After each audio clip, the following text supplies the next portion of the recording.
to another edition of the House of Hoop. Your host, Tony House, right here working aside my great producer, Tyler McLaren from House Edge Media. We're bringing on some great newsmakers, players, coaches from the world of basketball. Excited to be here.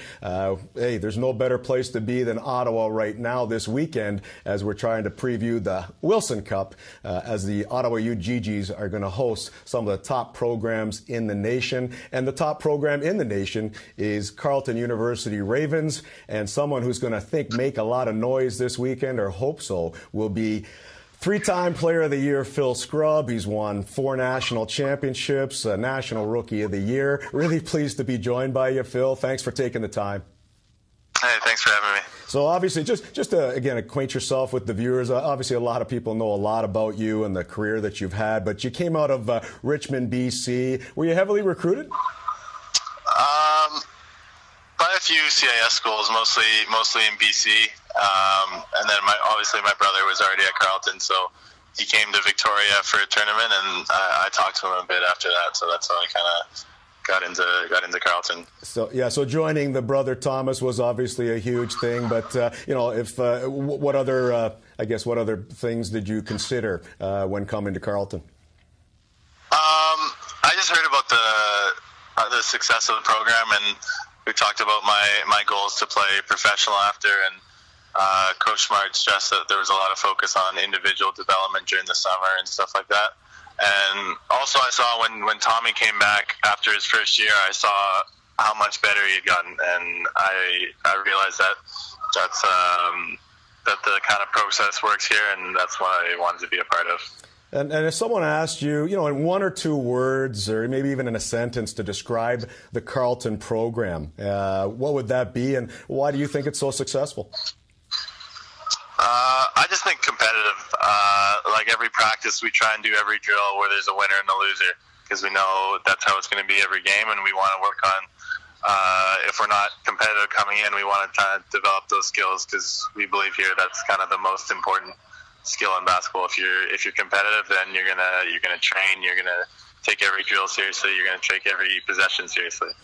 And obviously an outstanding career. It's winding down. I don't have to, I'll repeat, 4-time national champ, 3-time Player of the Year. You're the National Rookie of the Year, and you were actually the CIS Male Athlete of the Year. Lots of great personal accolades and team, but it is winding down. Everything is basically now your last, so, it has to be basically an emotional time. What are you going to miss most, other than, of course, Dave Smart yelling at you, but what are you going to miss? What are you going to miss most about your time at Carleton?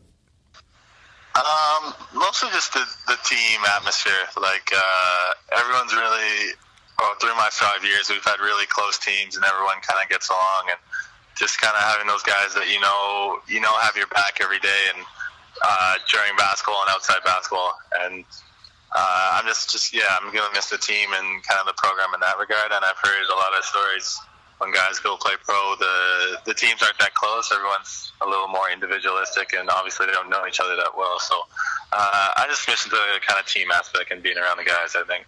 Yeah, I'm going to probably assume that there are no regrets, because everyone, you've had your little taste of Division I teams. You've had a lot of success against Div 1 teams. But any regrets not going to an NCAA, or did you ever consider transferring? No, that's not something that would be fair to the team here. And I think the program here was a lot better for my development as a person and as a player. I know there are a lot of rules down there in terms of the coach being in the gym during the summer and stuff like that. And I think here the coach can be in the gym every time, and we can work out as long as we want. So I think if I were to do that, that would kind of be a selfish decision, and it wouldn't be the right decision for me personally as well. And so this weekend, you have some unfinished business as your career winds down. You've won every year you've won a national championship, so that's obviously the goal this year. This weekend's not going to be easy. You've got probably arguably the top 4 teams in the country right here in the Final Four with the Wilson Cup. What's it going to take to win back the Wilson Cup from the GGs last year and get to the Nationals? Just knowing that's going to be like a very high intensity games.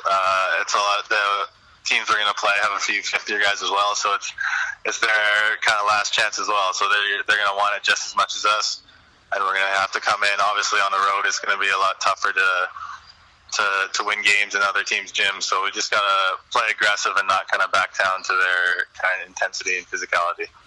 And selfishly, as an Ottawa guy, we hope that there would be at least 2 more games featuring the crosstown rivalries between Carleton U and the University of Ottawa. I've seen you play a number of games, and as I mentioned, the rivalry is very fierce. And I just see you a little bit more emotional, if I could say that, when you play the Ottawa U Gee-Gees than Carleton. Is that maybe safe to assume? Or, again, talk about the emotion and just talk about the rivalry over the last few years.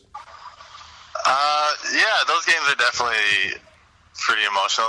There's a lot on the line in terms of standings and in terms of, I guess, bragging rights. Like they beat us a few times, so obviously that's extra motivation. But just those games are closer, and the intensity is a lot higher. So you kind of get into the game right away, and you really want to win. So I guess that kind of brings emotion out.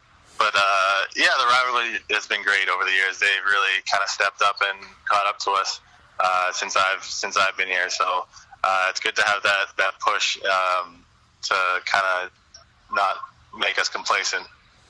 And maybe talk about the strength of your team, maybe a shout out to a few of your teammates that maybe obviously you're going to have to play a big component. You mentioned your brother Thomas, who's absolutely a terrific basketball player. But talk about, I know you do it collectively as a team, but what's it going to take to win the Wilson Cup, and who else is going to have to step up? I think someone like Connor Wood is definitely going to be huge for us. He's been playing pretty unbelievable lately, and that's someone that is pretty key to the future of our program. So I think he'll have a lot of success in the future. But him, in terms of having another guy that can score and a guy that can defend the other team's best player, is going to be pretty key. And also Pierre Charles, he's going to be big. He's our kind of post defender, and if he can be tough on the boards and finishing inside and kind of defending their best post option, then I think we have a pretty good chance to win. Yeah, great. And it is sort of a bittersweet as your career winds down, and everything's your last, right? And we're really going to miss watching you and your brother, and obviously Vic Razzo and a number of Gee-Gee graduates. It's been just a pleasure. Let's talk about your future. Some buzz around the NBA, pro basketball in your sights?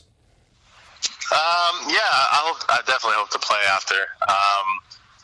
Right now or during this year, I haven't really been talking to anyone. I've been just kind of focusing on the season.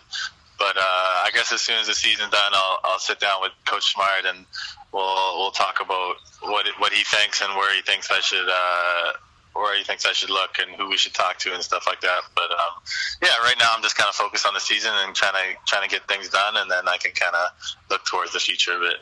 How about one word that describes Coach Smart? Again, competitive or intense. Either of those two. Yeah, I wouldn't debate that. I wouldn't debate that one with you. Just before I let you go, Phil, I run the House of Hoop hot seat, and unfortunately or fortunately, you're on it. Can I ask you a few? Well, you have no choice. I'm going to ask you a few questions. You ready? Okay. Your favorite player in the NBA? Yeah. Stephen Curry. Do you have a pregame meal? At home, I go to the cafeteria at Carleton because it's all you can eat. So I kind of go off there. That's a good call. Any pregame superstitions or rituals?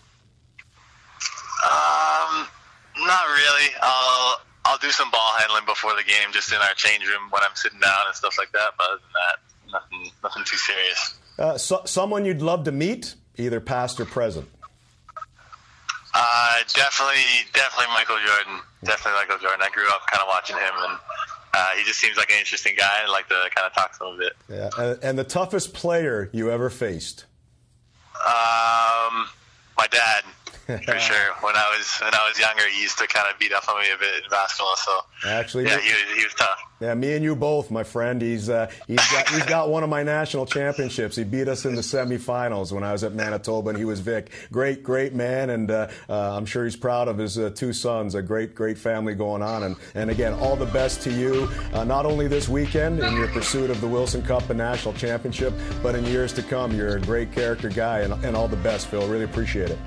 All right, thanks a lot. All right, thanks very much. And it was great catching up with Phil Scrubb, who is going to do, I think, everything in his power to secure not only just a Wilson Cup, but to make it number 5, 11 of 13 for Carleton University. So I'm Tony House for the House of Hoop. Great having you. We'll talk soon.